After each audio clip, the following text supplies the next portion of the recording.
What's going on, beautiful people? Welcome back to another episode of Respect the Game podcast. My name is Edward, named after Trilogy, that being my pops. Shout out to my mother, my grandmother for helping raise me too. Please make sure you go follow at EMAX Stats for all your up-to-date high school, pro, and collegiate sports coverage. Will not disappoint. We'll keep you up to date on all that's going on in the beautiful sports world. For another week consecutively, we are at full strength. Got all my brothers in the building, and that's perfect because, as always, what is a podcast without your brethren? Big brother Iron Man tapping in. Shine Hard is on this Instagram, Twitter, Cash App.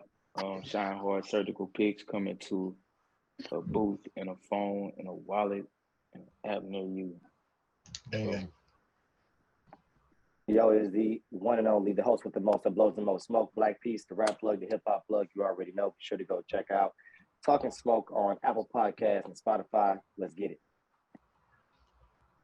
Good afternoon, beautiful people. It is I, the one and only, Sedacious Miles. And on behalf of me and the gang, I want to say thank you so much for rocking this far still.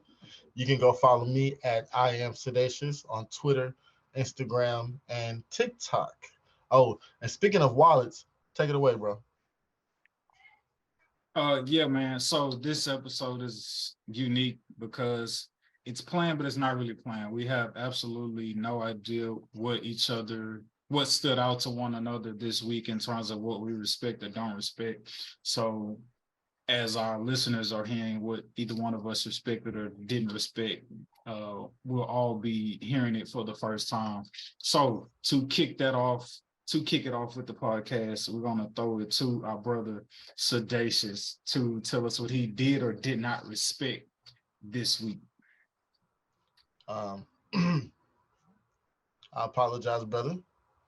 But one Damian Lillard said that he did not like the way that the league was going and what it was morphing into because of quote unquote ring culture. I do respect it slightly, but the reason why I don't respect it more so is because this is the society that you live in. We don't live in yesteryears. This is what the fans want. This is what the people want. It's like, yo, we're not making beat bop hip hop no more. You know, we fast paced. We at gunner speed now. You know what I'm saying? So No. it's like, you know, everybody must evolve. So Can you say that last part again? All I heard is we gonna. What? we had the Oh, you're trying to say like That's a cadence. We're not That's at- Migo cadence, but we're not say at boom Gunna. bap. you're saying how rap has evolved, how some people might feel some way about quote unquote mumble rap, so on and so forth. You're saying like that's how the NBA is transitioning, so to speak, with Right. that Say what you comparison. want to say about mumble rap, right? Say what you want to say about mumble rap. It pushes units, right? So, you know, that's just what, you know, and I understand. And again, why I say I slightly respect it is because I get the loyalty thing. I do.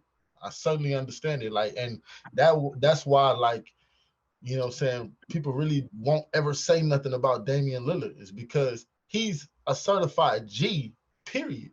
But at this day and age, Dame, like, they want the rings, bro. Even the people that love you want to see you with hella rings. Sorry. All right, so I don't feel no type of way about you like not respecting what Dame said. Obviously, talking about the Old Man and the Three podcast, him talking to JJ Riddick and Tommy. We only got the clip, so the full episode hasn't been put out. But with Dame saying that, I feel like it was more so rooted in, I feel like the full context wasn't him shaming people who saying just go get a ring, just go get a ring. It was the totality of, oh, so y'all are trying to deem me or others to not be great simply because they didn't want a ring.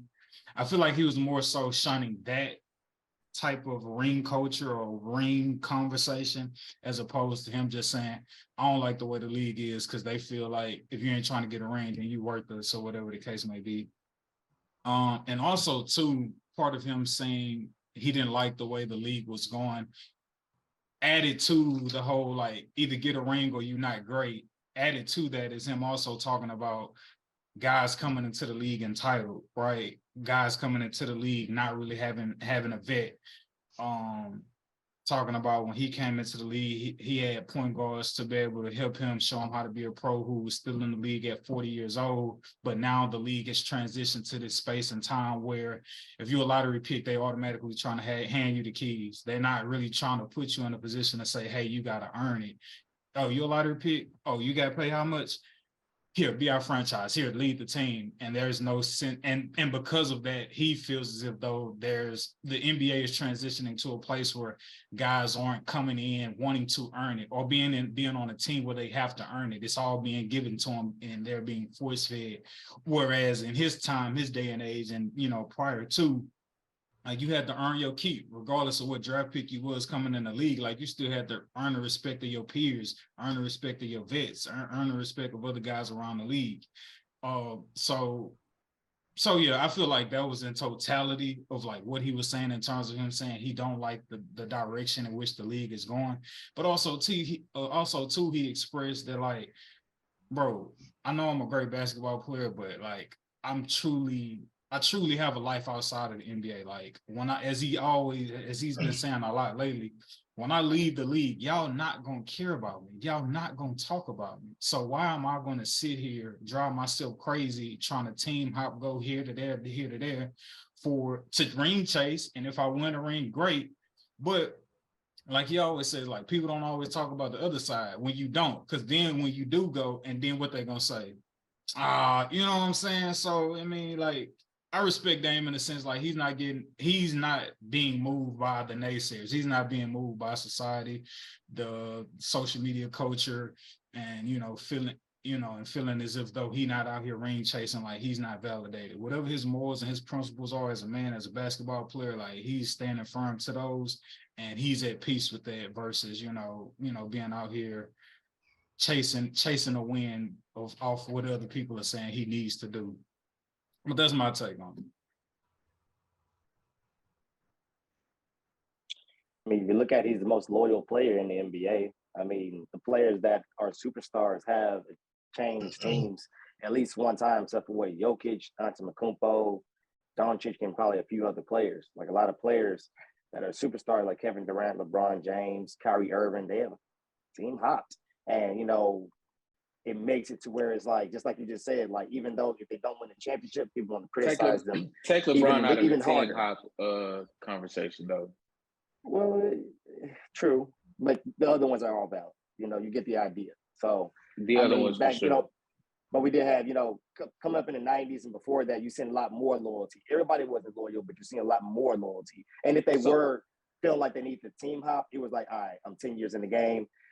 Like literally, like I'm digressing now. I need to go to a different team now. Okay, so in the sense of you saying team hopping, I think we got to go back to the precipice, the genesis, the beginning, right, of the day and age that we live in currently, right? The decision, South Beach, Miami, summer of what, 2009, 2010. Is that really where it started? No. But you just said take them out the conversation. But no. Why it started before that, actually. Why free agency is the way it is currently, as far as the culture Dame is alluding to, and what Sadation said he does not respect. I'm talking about that, like the culture of that. What that culture blossomed into is because of one, LeBron James. So I don't respect the notion of, number one, and I'm gonna get to Sadacious' point second, but you stated that LeBron James was in the team hopping category. I don't believe so. Every single time LeBron up and left the team, he fulfilled his contractual obligation and left during free agency. He did not pound his fist on the table for a trade ever, has never demanded a trade ever in his career. Every single time, every single place he's ever been to has been a calculated decision because, number one, unlike 99% of the other players, LeBron James is an actual entity, a brand. So he conducted himself above above a team, above the conceptual phrase of, okay, I'm a player and I only have limited options of X, Y, Z. No, I'm LeBron James. I have every single thing at my disposal. And if I want to move heaven and earth to do so, I'll do that and disrupt the dynamic of everything. Go ahead, Pooch. That's a respectable misquote.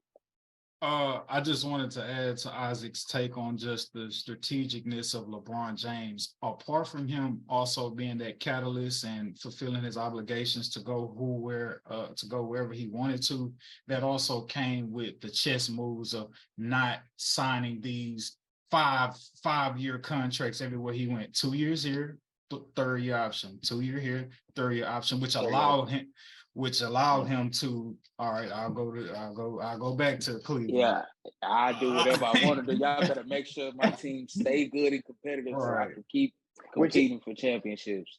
Which is respectfully not team hopping, if you think about it. The team hopping is more of an illustration of where I'm at. It's not going right. Let me go somewhere else. So I respect what you were saying. You know, I put him in the category, just kind of like throwing names in. So, but yeah, I get what you mean. But he started the culture.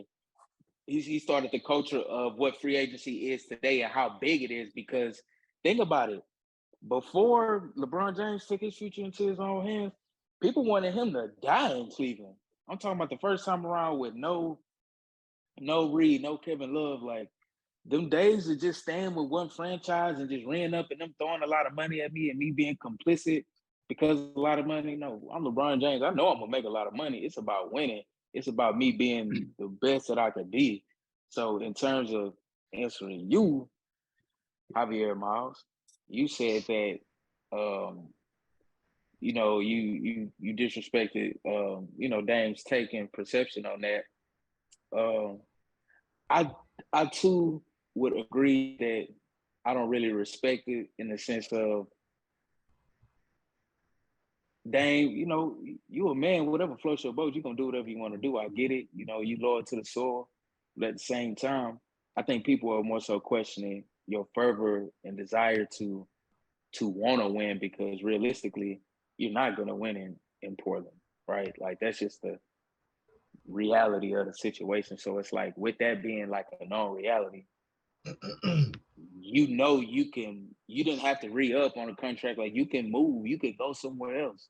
And I don't think did he sign an extension lately? I think maybe a couple years back. He signed a Supermax. Yeah, he signed the Supermax extension a couple years back. So it's like, now you married there and you're going to spend the rest of your prime, you know, not winning. So, you know, but he don't care. Like I said, you know, he got his money already, but hey, man, did you really want to win that bad? You could have came to the Lakers, bro. But I mean, at the same time, though, does anybody ever want to play with Dame Lillard? You know, forget the fact of Portland. Does anybody want to play with Dame Lillard? I think a lot of players want to play with Dame Lillard, but not as bad as staying in Portland. Oh, I thought you were saying. I thought nobody wants to play for Dame. You sounded like you couldn't think of nobody that would want to play with Dame. That's how you sounded. No, I want to play with Dame. But this question though, like I feel like Chicago wasn't Chicago. Like certain places weren't certain places until players made them what they are. You know what I'm saying? Like, some franchises have their own, you know, their own aura, but it's like. But you can't underestimate the value of still being in a marquee city. Like, okay, like, think about it, right? Think about it. Durant, Russell, James Harden, they had Oklahoma City lit. Great. They left. As great as Shea is right now, is anybody saying, yo, I got to get to OKC? Shea is a hell of a player. Nobody wants to live in OKC. but is it not about even people from OKC want to live in OKC? That would confuse me sometimes. Is it about the winning or where you at? Oh, hold on. So which is bigger? Here's the thing, right? So I seen your hand, Sedacious, right? And talking about, like, do you want to win championships, yada, yada, yada. I think also, too, we have to start to, and I know it's hard because we only see them as athletes, but we have to also, too, like, try to respect them in their perspective as being a human outside of the court, right? And I say that from the instance of, like you said, like, do you actually want to win, or like, do you really matter where you at? It's like, for some players, bro, it's just about happiness, right? And I use the example with James. Oh. I used the example with James Harden. It wasn't, I don't know if anybody really paid too much of attention to it, but when the trade was finally finalized with Kevin Durant leaving the Brooklyn Nets, obviously at the time everybody was looking at James Harden like, bro, what you want to leave for? Like, you bugging, you tripping, yada yada yada yada yada. And James Harden basically had a quote, paraphrasing, it was just like, yo, like, I seen what was going on behind the scenes. It's not for me to speak on. Y'all thought I was crazy, but like, I ain't built to be dealing with whatever they got going on. And to me, that says like, yo, y'all disturbing my peace. Like, I'm not gonna be happy playing for this franchise, regardless if I'm playing with Kevin Durant, regardless if I'm playing with Kyrie Irving. Whatever y'all got going on behind the scenes at the top of this organization is affecting my peace, my happiness, my joy, my love for the game. Therefore, I want to leave.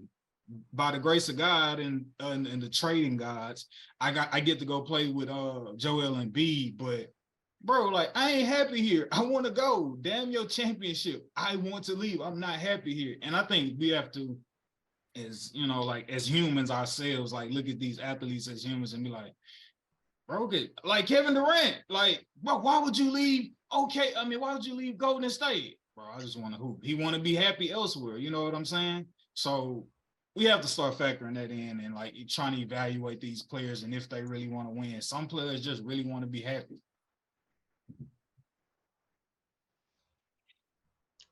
I'm sorry if I took too long. You forgot your take, Dacius. I'm sorry. No. Darnell kind of inferred it for me about, like, because I remember the Clyde Drexler days. I feel like those guys got pretty far. So I'm trying to figure out how Portland was good enough for Clyde Drexler and them. And well, I mean, honestly, what's pretty far, they didn't win. They they got the playoffs. I mean, they got as far as Dame has gotten the Western Conference Finals. No, they got I lied. Against Jordan. You're right. Forgive me. Against Jordan. Drexler. What, he lost against the GOAT? What you supposed to do? Right. So my thing is, initially, okay, hey, I want to be here. I'm loyal here. But then after a while, when the front office isn't, I guess, coming to you to see how they can structure a deal with you, but also get you help, or coming to you saying, what pieces would you like? What kind of pieces would you like to have around you that complement you? I can't fathom why we just can't find a way financially to put the pieces around him for him to succeed.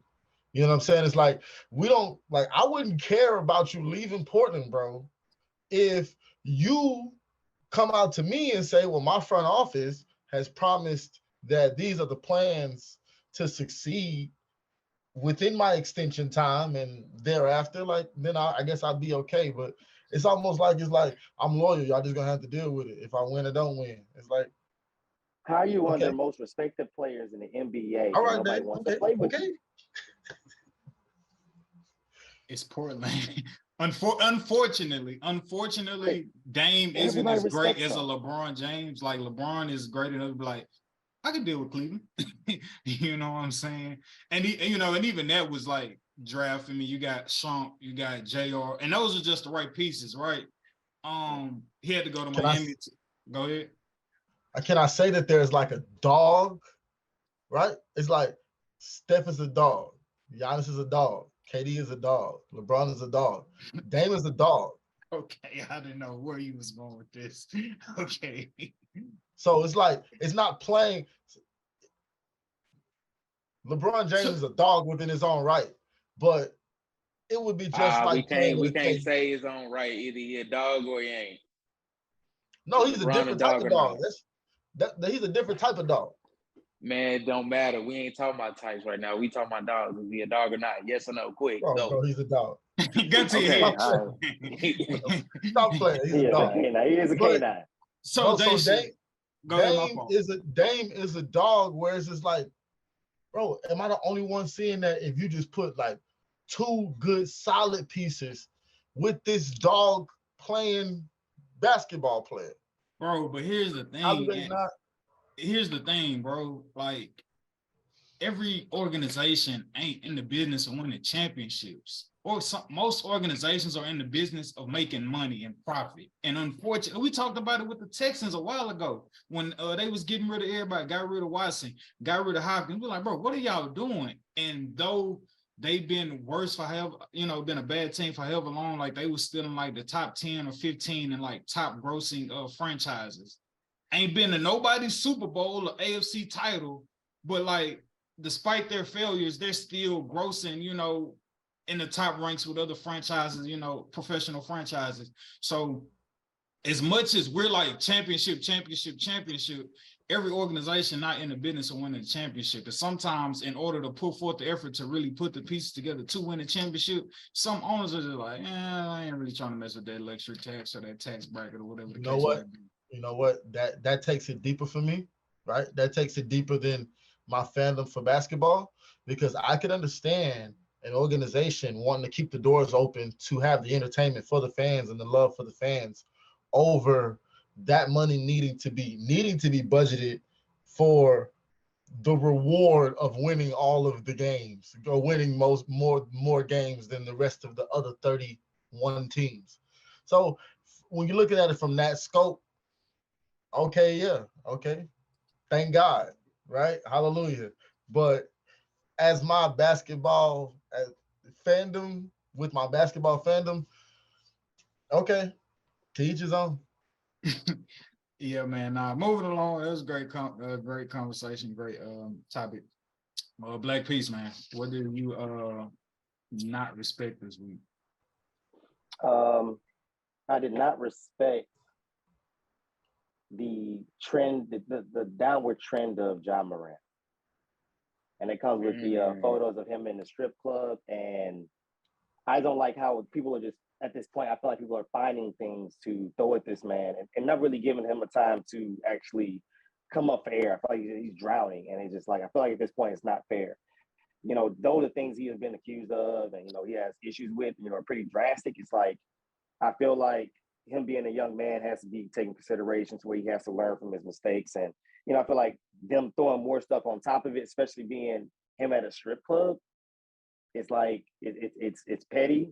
And I feel like it's terrorizing his character, man. And people need to really, like, the media needs to back the hell off, to be honest. But you gave them the green light to get in your business. You was an idiot and you thought you was a rapper, and you got on Instagram Live. And I love Ja, but are you not respecting that?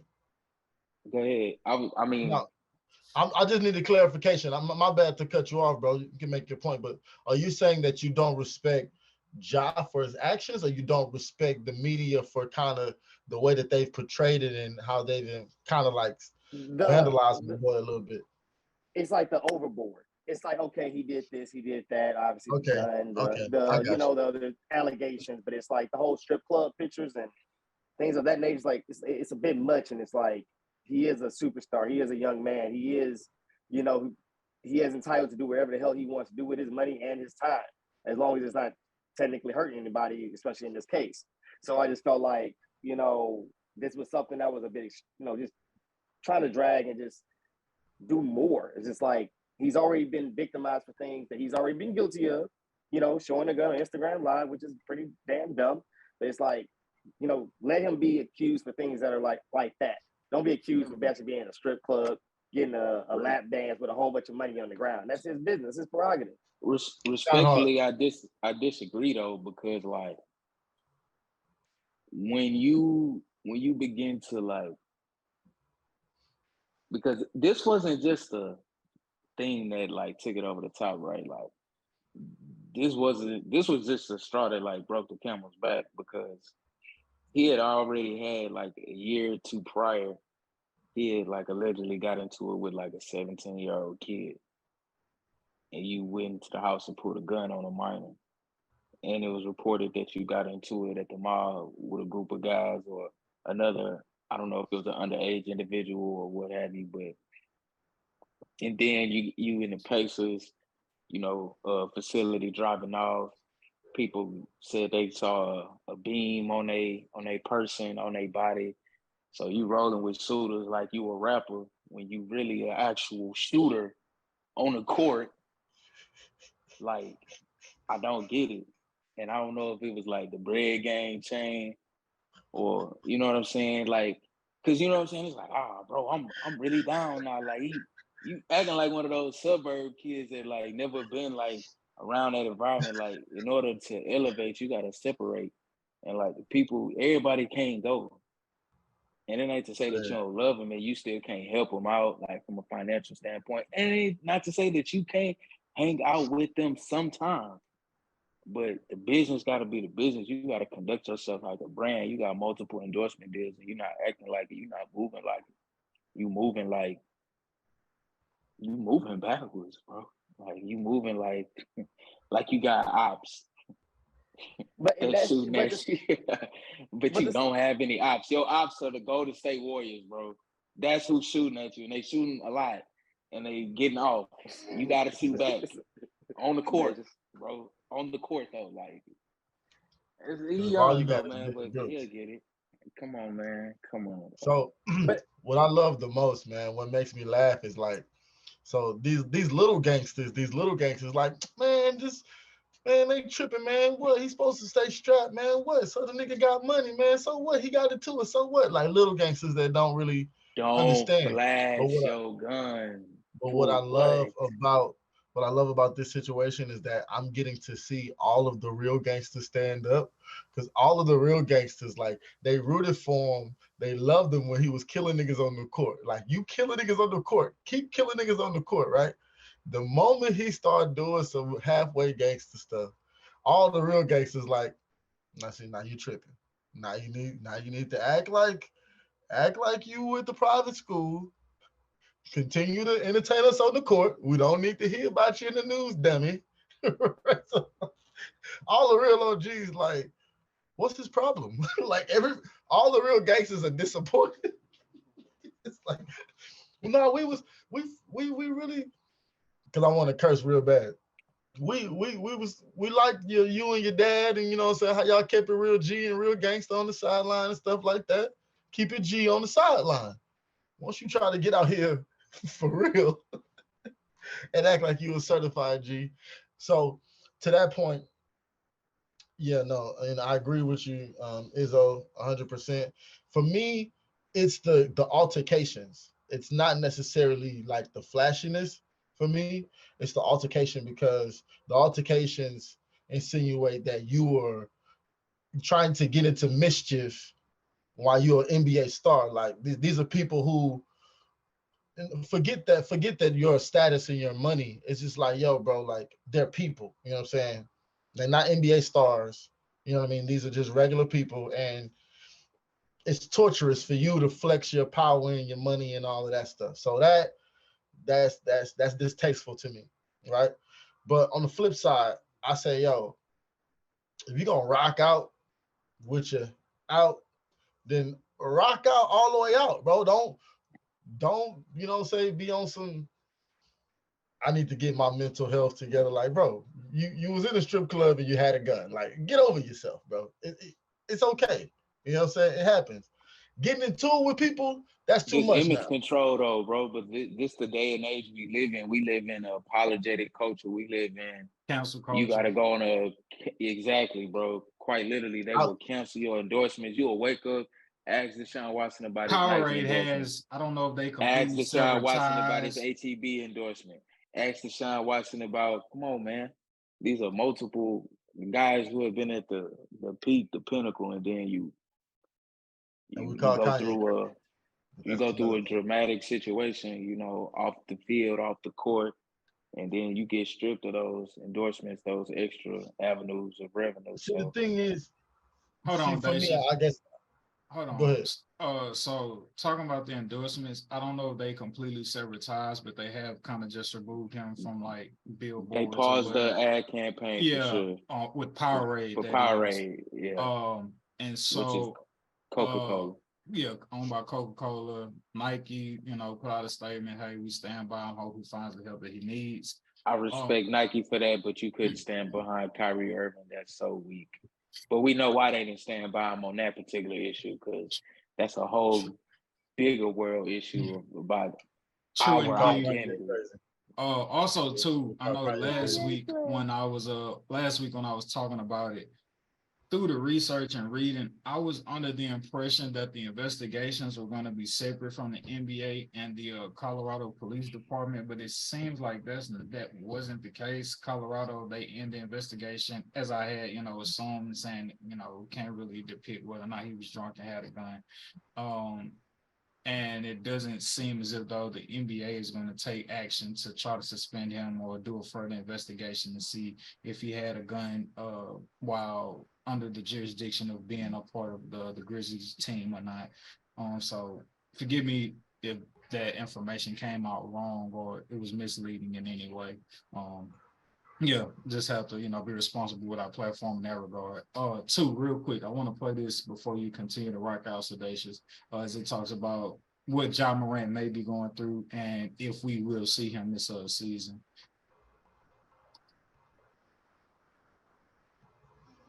To be honest, man, like I think there's a lot going on. My prayers to him, man, that he figures it out.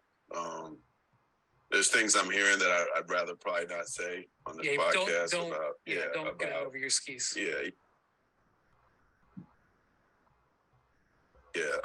But I hope he's taking care of himself. I'm not really worried about the basketball part for him right now, man. I'm worried about the human part, and that when he does come back, he's healthy mentally and physically, man. Like my guess now, if I was, not that you bet on this, that he doesn't play the rest of the season as he takes care of himself.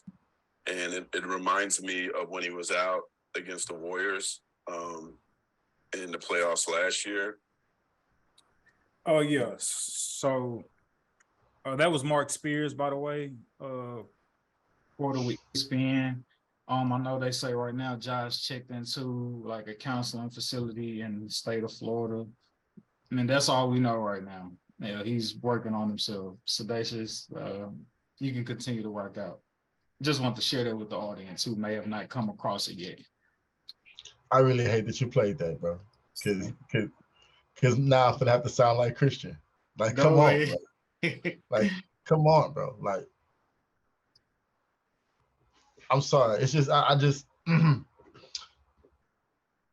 what? Like, that's what I'll be like, what? Like, okay, all right. So I have to now, because you called out mental health, right? So that's what we're doing now, right? Mental health. All right, cool, bet. So now I have to be considerate and understanding, right? Just automatically light switch, automatically, and there you go. So now everybody gets to, that's just everybody, this one. Okay, no problem. Cool. All right, I respect it. I understand. I apologize that you're going through that. You know what I'm saying? You don't look like it when you're dunking on niggas' heads, but hey, okay. All right. I go get yourself dealt with. You know what I'm saying? Get better. Pray for you. That's it. That's all I got. That's all I got. I mean, obviously, it's damage control, right, for his image. So this is unfortunately a part of the apology tour that he has to take, and it has to start with him getting some type of rehabilitative help. Oh, pause right there, Izzo, please, because I need your help right now. I feel like lost his rabbit ass mind thinking he in the hood and you a dog. Look, bro, 100 millionaire. Dog. So Isaac you were going down the road and expressing it in a eloquently politically correct way that I couldn't really articulate. Because in my mind, I'm just like, bro. You use the term damage control, image repair. I'm just like, bro, is this just you showing face so don't nobody else, so the league doesn't try to come down hard on you? Is that what this is? And I don't know how to say that without it sounding insensitive to job. possibly really going through something. As I said previous, really trying to look at these athletes as human. But I see nothing wrong with the man being in the strip club relieving stress. Everybody does it. There's nothing wrong with that. With the blitz to ensure his personal safety, but you can't be twirling it on Instagram Live again, like you in the cut, like you because if he don't twirl this gun, if he don't show this gun on IG Live, if the Memphis Grizzlies don't have a game tonight, or even if they did, he could potentially still be relieving stress the way he's been doing it all along. It's a strip. You know what I'm saying? So it's just like I first and foremost want to respect Ja being human and dealing with whatever comes with the celebrity of the pressure, the cameras, like you never safe, no wherever, somebody's always watching wherever you go. Want to give the utmost respect in him going through that and dealing with that as a human being and not just as a celebrity. But just for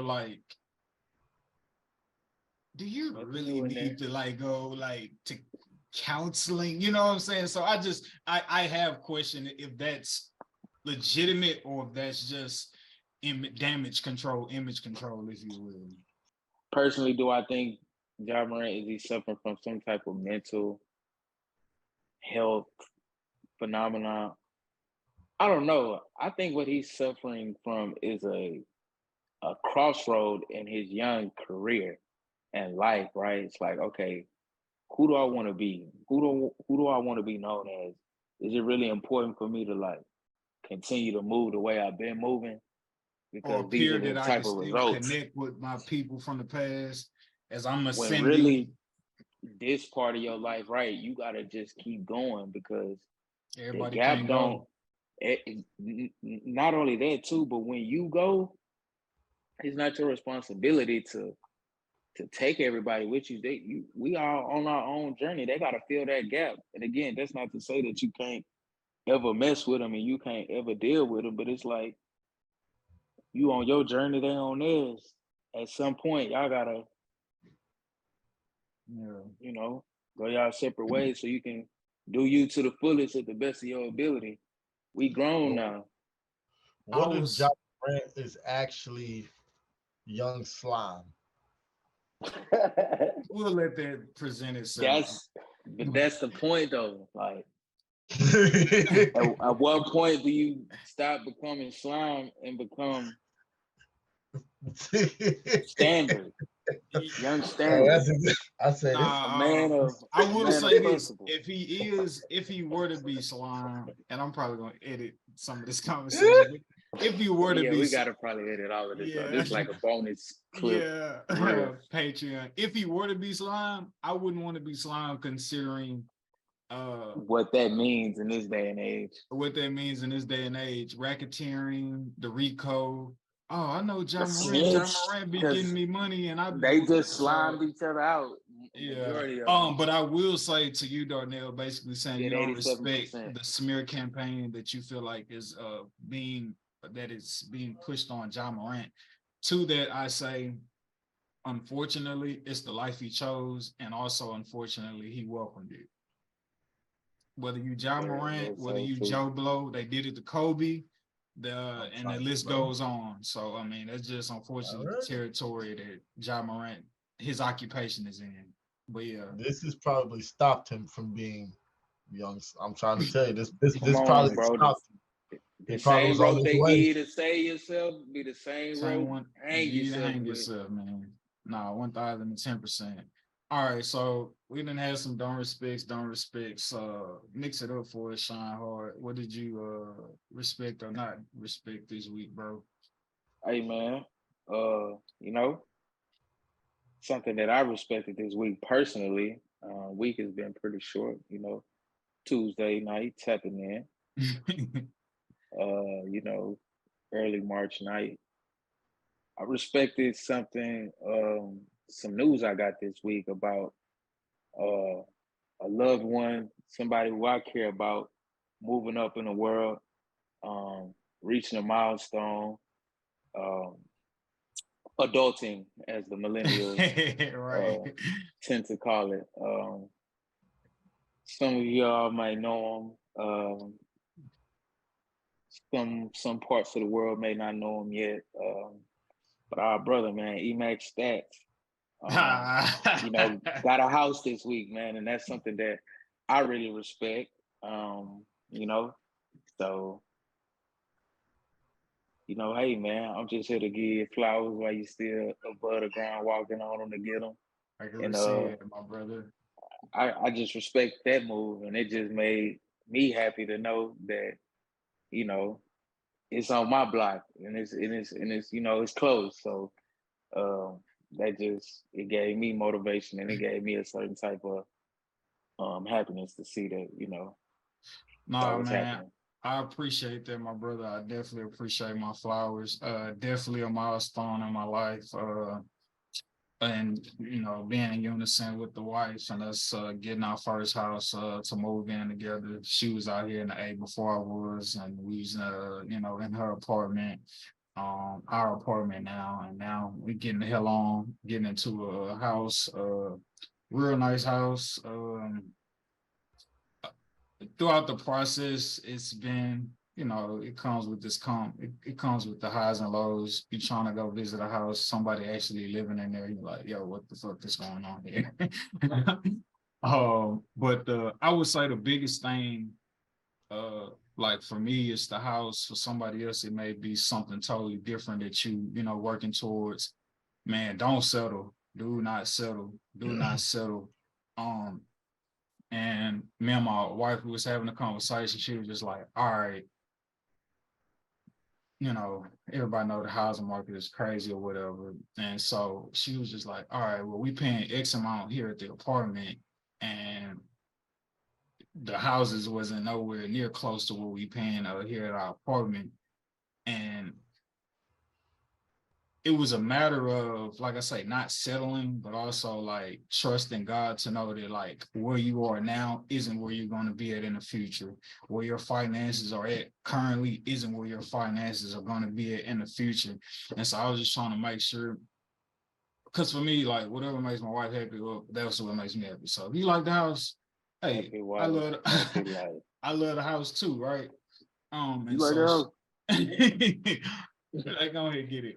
So it was important for us in making this move and taking a step of faith that we didn't go out looking for a house according to what our bank accounts look currently, but to pick a house on faith, knowing that if God blessed us to be able to get approved for, He's going to also continue to provide the various amounts of avenues for us to be able to generate the income to be able to afford the house and then some. And so I use that testimony as we then secured it to somebody else. Keeps taking steps of faith towards everything you want in life. Don't limit God to your current situation. Don't limit God to your current circumstances, because that's not what faith looks like. Faith is going out there grasping for things as if they already are. And quick, even more quick testimony. Last week, I just like felt it in my spirit. I was just like, man, I really want to go to the movies. I really want to treat my wife to the movies. And so trying to figure out which movie to go to around here in Atlanta. And some just said like, hey, go to the movie theater that's closest to the house that y'all want. All right, God. And do that. Go to the movie, go see Creed 3, very solid movie. We get done seeing the movie, and something else was in my spirit. Really throughout that day, go to the house after the movies as if like y'all already got the house, right? Did that, got there, me and the wife came together, prayed over the house in the driveway, just declaring what we wanted, staking our claim on the house, trusting God for it. And like I say, just going through that process, going through those motions as if it was already ours before we had even heard anything. And that was on last Thursday. And that following day on Friday, we got the call saying, y'all want this house? And so just continue to move out there on faith, people. Continue to move out there on faith, man. Because God always rewards and God always respects faith. 1000%. It's yours. It's safe to say that God also respects the game. True indeed. Wow. He respects the fake game for sure. Yeah, put that on a t-shirt. What's going on, beautiful people? So when we were shooting the podcast live, I was getting ready to give my take on what I didn't respect, and the audio kind of got disconfigured, so I had to come back and reshoot and make sure I got it to y'all. In the process of figuring that out, I was also moving, so that's why my wall looks blank compared to how it originally looked when we shot live. But nevertheless, what I did not respect this past week is not seeing Kendric Davis on the NBA mock draft for this upcoming NBA draft class. Kendric Davis is a point guard from the University of Memphis under head coach Penny Hardaway. I consider him to be a point guard, the point guard of college basketball this season. He was the most sought after player in the transfer portal. And to not see him on the NBA mock draft on NBA.com, it rubbed me the wrong way. Obviously started to think the politics and yada, yada, yada. And the only thing I could come to believe is that the reason he may not be on anybody's NBA mock draft or the NBA mock draft on NBA.com is because one, he's 6 foot, and then two, he's been playing college basketball. He's a fifth-year senior, right? And so sometimes with that and the one and done coach is like, well, if you ain't ready to go to the league after that first year, it's like, hey, bro, good luck to you.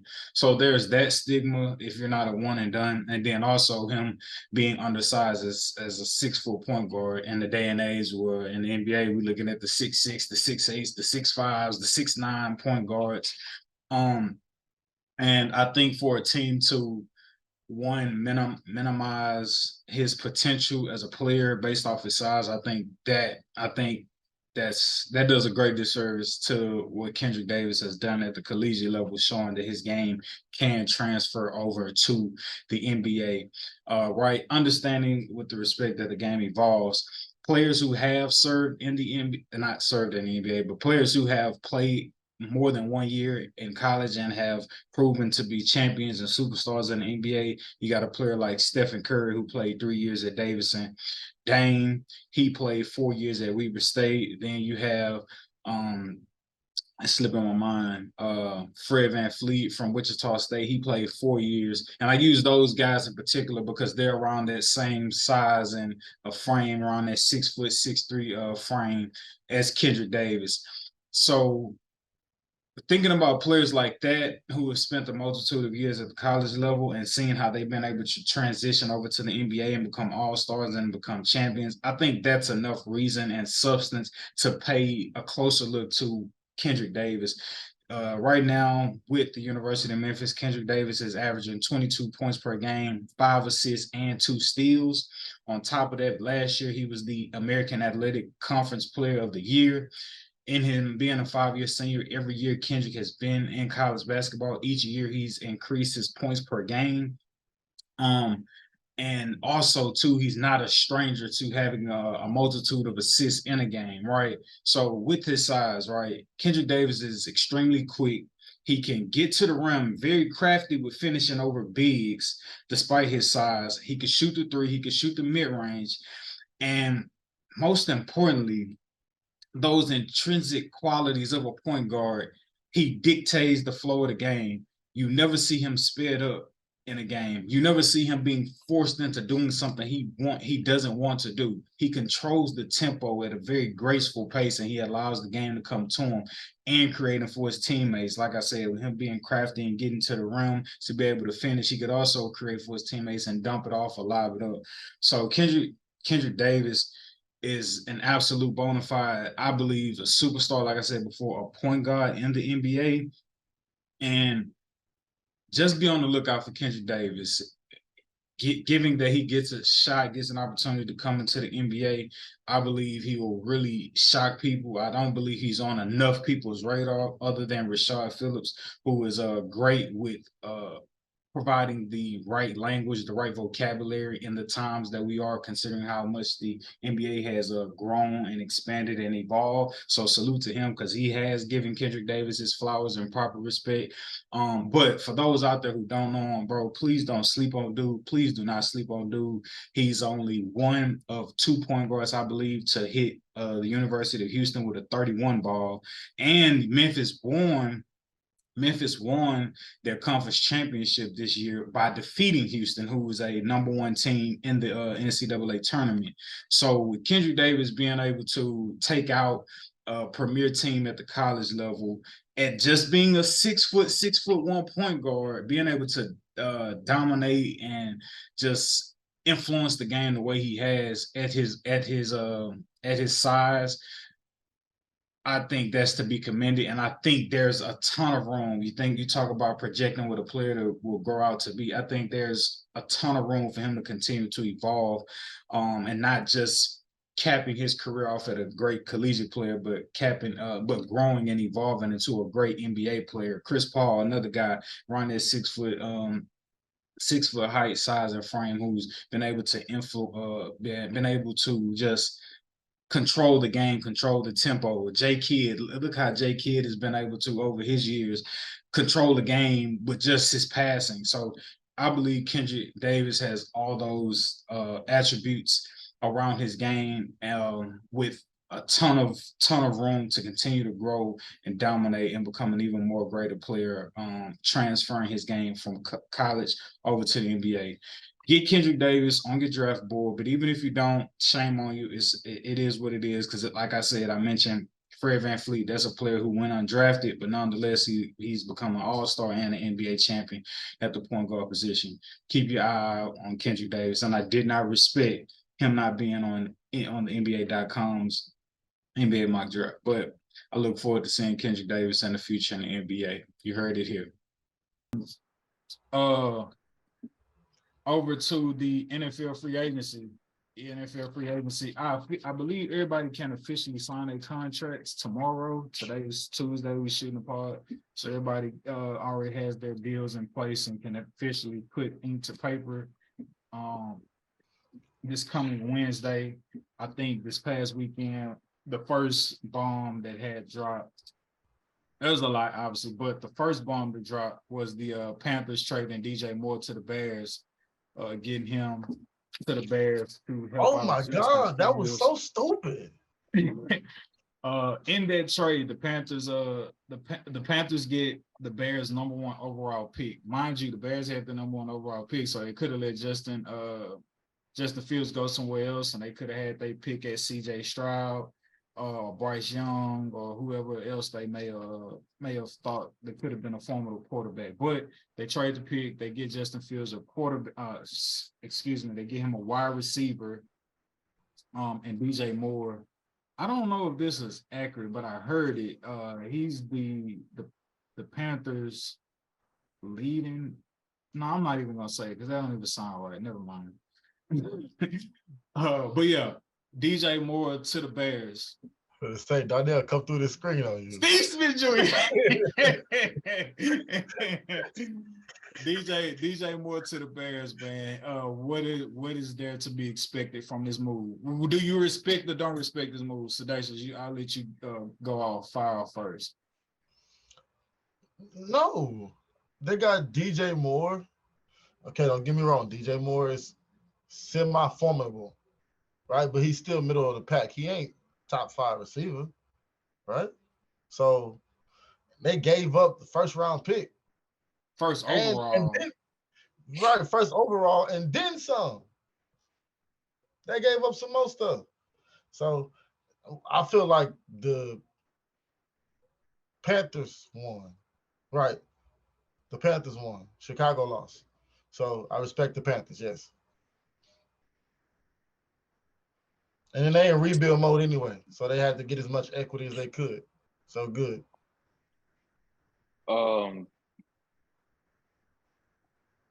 I respect the Bears to get more draft capital because this GM, it's a great story, a backstory behind the current Chicago Bears GM.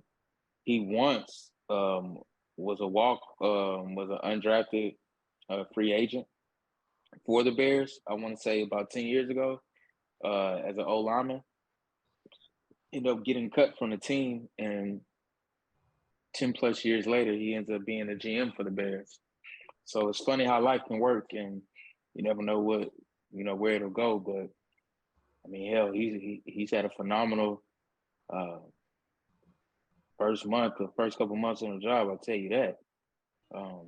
Making some real big splash plays for that organization. So I'm excited to see them get a quarterback that runs a 4-3, and you see it on display every time he touches the ball. I'm excited for them to, get Justin some help, man, because like a bevy of other quarterbacks, he definitely needed it.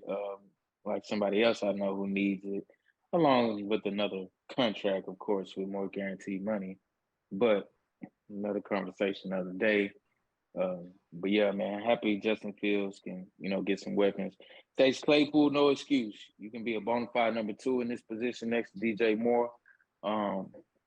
They'll, do some more in the draft. So hopefully they can be somebody, man, instead of sucking all the time, man. Yeah. So to completely flush out that trade again, the Panthers get the Bears #1 overall pick, but the Bears, in addition to getting DJ Moore, they also get 2 first-round picks from this year, one being a 9th overall pick, and the other one being a 61st pick. And then they get 2 second-round picks in the 2024 and 2025 draft. So they get DJ Moore, and they still get a lottery pick, being able to pick somebody at the 9th spot. And who knows, they may trade that and see what else they can get. But yeah, Black Peace, I'm gonna bring it to you. Las Vegas Raiders are projected to sign Jimmy Garoppolo. Respect or don't respect? Just don't believe. Take that however you want to take it. I don't believe in this Jimmy G train that everybody else has been bought into. I feel like he's a middle of the pack quarterback. I feel like even Derek Carr is possibly better.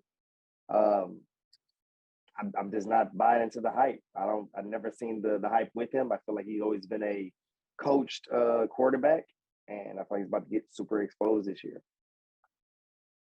Well, it is a reunion with Josh McDaniels, his Dan OC and Patriots back in the grip. So, but hey, I'm all for the exposed train too. He throwing to I Devontae. don't know how. I'm about to say I don't know how exposed you're gonna be with Josh Jacobs at running back and then Devontae Adams at the #1. And then I believe they just signed Jacoby Myers. Not a real, splash player in free agency, but he will help with some consistency over there. I know Hunter Renfrow was hurt for a good piece of the season this past year. He was kind of a model of consistency for them. So he can go back to his true number 3.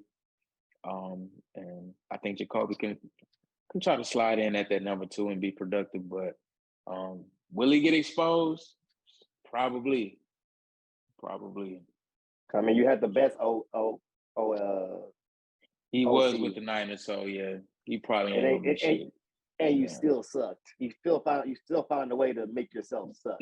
So Josh McDaniels hadn't had the greatest resume at these head coaching cracks. Expose him. Dacius, 49ers, they get Javon Hargrave, who was wrecking shop with the Eagles, helping the Eagles get to the Super Bowl. So you thought the 49ers defense was already scary. They get Javon Hargrave, who had 11 sacks, 10 tackles for loss, and 16 quarterback hits last year. Respect or don't respect this move? Well, I feel like that's a rhetorical question, but go ahead. Yes, it's a no-brainer because the front four is already good, and now they're finna be super good because you got Nick Bosa over there. And Armstead is still there. I don't know if Armstead is there or not, but Yeah, you got Armstead, Javon Kinlaw, Bosa, and now Javon Hargrave added to the front. yeah, that's gonna be horrible. And then they backside is good too. Because they got Fred Warner at captain, so it's over. Pause. Yo. Hey, look, this is what I be doing, bro. I hear it in my mind, and I'm slowly like training to like let it pass by. But if I see anybody face pondering it like I did Isaac's, I'm done. Right. Right. Isaac made me do a quick little recap in my mind. I was like, what he say? They backside is fine. I'm just like, What did I look say? at Isaac. their backside is What? pretty good too. They backside pretty. Oh boy, that's funny. Their linebacking core is solid. That is funny. All right. Oh my bad. All right. I brought that up on myself. Oh man. My bad. You done, bro? Yeah. Oh man. All right. So I first want to respect the deal, the agent, whoever was responsible for it. I would definitely like to respect Jalen Ramsey getting this contract as he gets traded to the Dolphins, getting 2 years guaranteed, I believe around $30 million or so guaranteed, restructuring his deal. So the Dolphins, they traded third round pick and tight end Hunter Long to get Jalen Ramsey. Now you have a fully stacked team in Xavier Howard, shout out Fifth Ward, Jalen Ramsey, Jalen Waddle, Tyreek Hill, and you got Bradley Chubb also on defense. All Pro Bowlers last season. But obviously those are a juggernaut of talented players, right? But they pick up the option for Tua Tagovailoa, right? Now I seen the play calling. What's the head coach name again? Also picked up Mike White, backup quarterback. They did from the Jets. All across the off of the Jets. Yes. Look at that, because if he gets to play, he was a gunslinger too. It's gonna be like a Nick Foles effect. Like when Mike White was playing quarterback, you could go ahead and take Wilson's over on receiving yards. Ah, bro, top man, say I can't wait. Well, not to say, hopefully, I mean, we don't have to see him because I don't want to be injured or anything like that. But you know, his track record would show.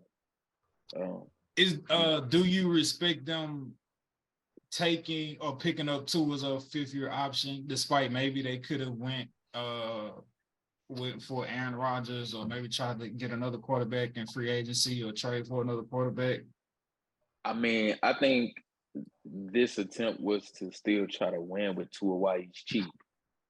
Because, I mean, not to say that, I mean, hell, Daniel Jones got paid. So, needless to say, if Tua have another, pretty good year minus the injuries, he'll probably get extended too, not nearly to the extent of a Kyler or even a Russell contract or anything like that, but you'll probably have to pay him, right? So this is that last year of them saying, hey, this is our last year going for it until we got to maybe break the bank on Tua paying him. So I like them going for it, this year.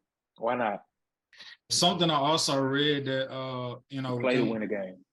With them restructuring the deal for them to be able to get Jalen Ramsey and, like you said, still playing on Tua while he's young and affordable, picking up his last year, they still have a lot of cap space. And I was reading that there may be potential for them to go after Dalvin Cook or go after Dalvin Cook or Derrick Henry.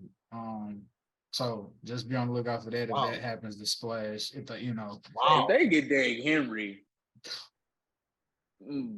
Tua ain't gonna have to throw it 30 times or nothing. Nothing. But Tyreek Hill, Jalen Waddle, you still gotta have them involved on offense. You can't just go lean on Henry. I mean, but Yeah, but the man, box gonna be loaded. 1-on-1 on the outside, good. Look, Mike White gonna edit thing out. I ain't even say two.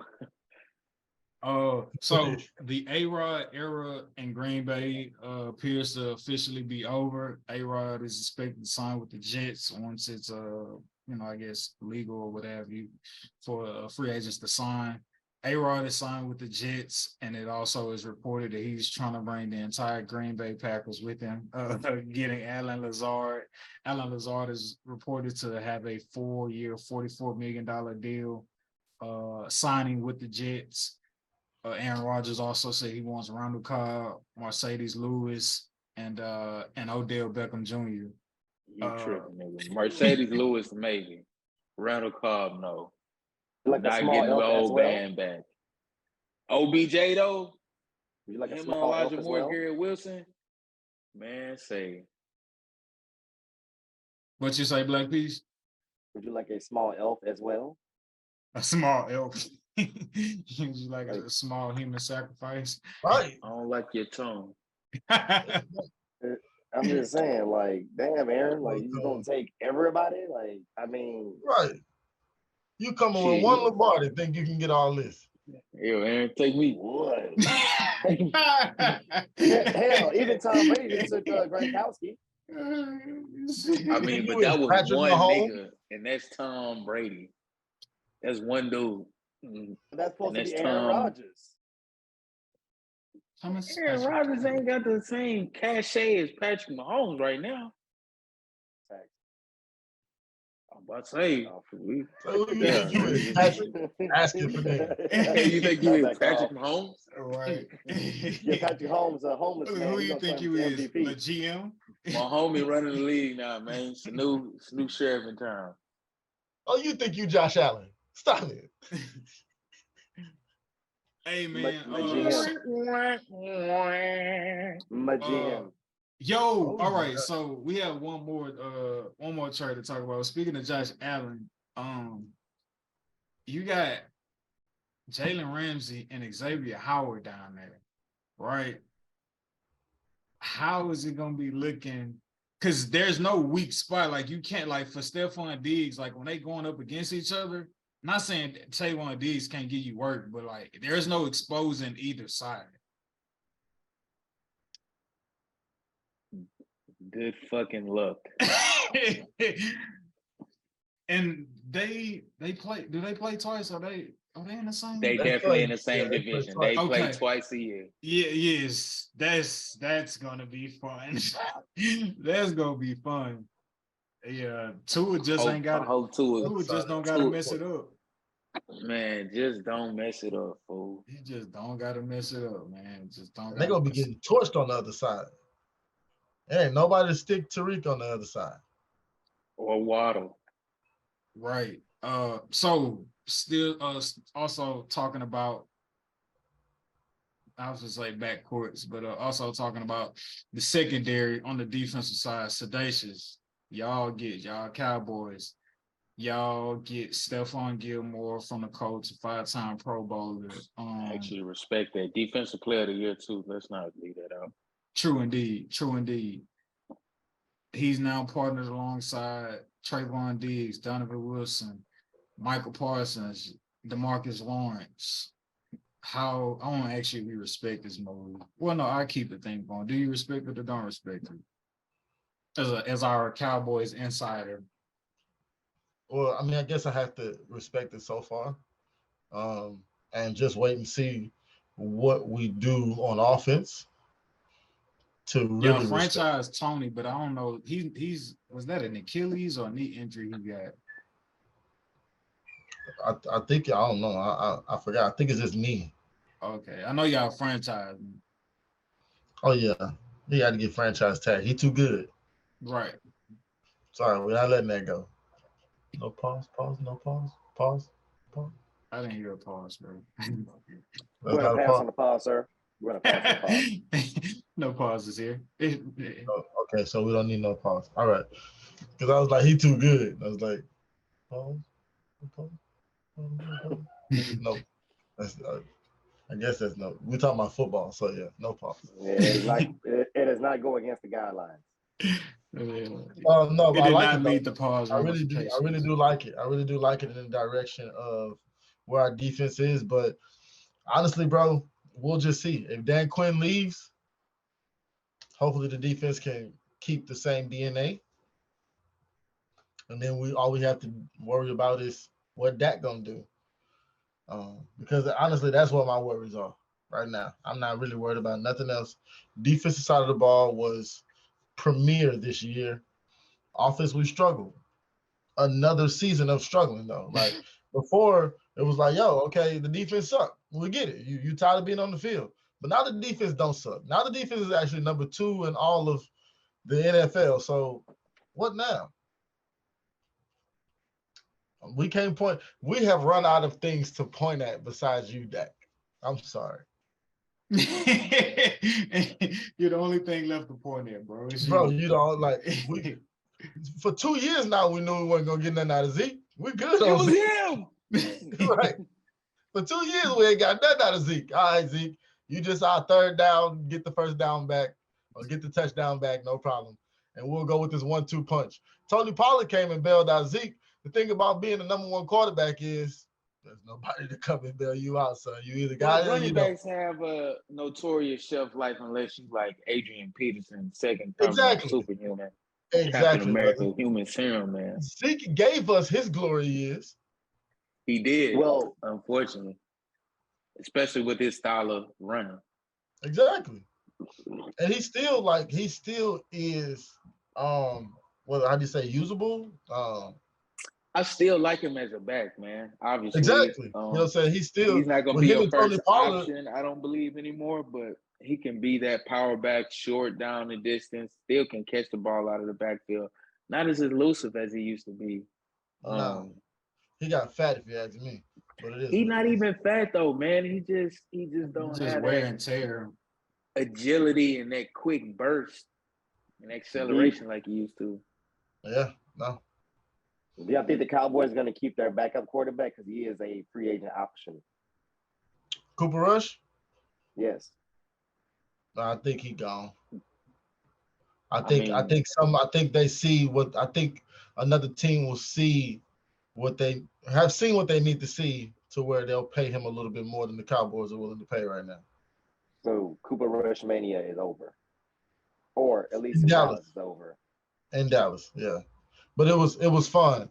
It was fun, and actually, it sucks because Dak had to come back, and once Dak did good for a little bit, we was like, Cooper Rush, see, we told you, and then he fell through, and it's like Cooper Rush don't seem too bad of an option now, do he? But yeah. Beautiful people. That's what you call a great episode, man. Thank y'all for tuning in. And feel free to get in the comments and let us know what y'all respect or didn't respect that we may or may not have talking about this week. Stay tuned, man. Great episodes to come as we slowly but surely approach the 100th episode mark, and we would definitely have some merchandise in store for y'all to be able to support for those who been rocking with us since the beginning. Love you, beautiful people. Make sure you follow at I Am Sedacious, at Emax Stacks, at Black Peace, at Shine Hard Izzo. And we will see you, beautiful people, next week.